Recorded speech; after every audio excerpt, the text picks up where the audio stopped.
নমস্কাৰ এটি গুৰুত্বপূৰ্ণ বাতৰি লৈ নিউজ নৰ ষ্টুডিঅ'ত মই মুকিবুল হুছেইন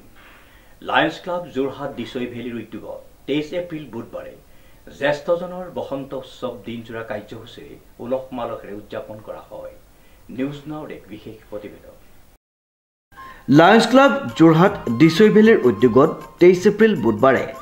জ্যেষ্ঠজনৰ বসন্ত উৎসৱ দিনজোৰা কাৰ্যসূচীৰে উলহ মালহেৰে পালন কৰা হয়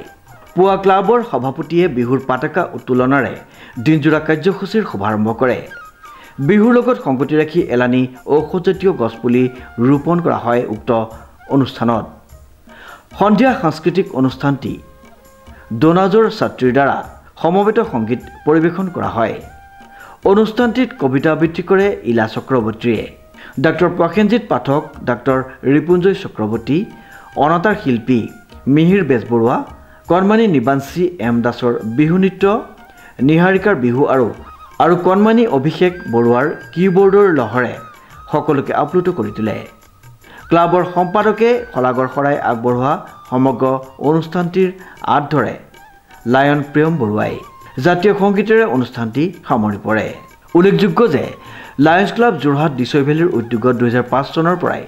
জ্যেষ্ঠজনৰ বসন্ত উৎসৱ পালন কৰি আহিছে এসময়ত এই বসন্ত উৎসৱত যোৰহাটৰ বহু বিশিষ্ট ব্যক্তিৰ অংশগ্ৰহণ আন এক বৈশিষ্ট্য হিচাপে পৰিগণিত হৈছিল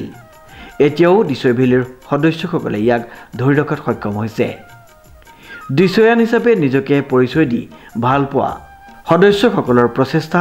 অফুৰন্ত শক্তিশালী মানসিকতাৰ বাবে বহু দুখীয়া নিচলাৰ বাবে সেৱা আগবঢ়াই অহা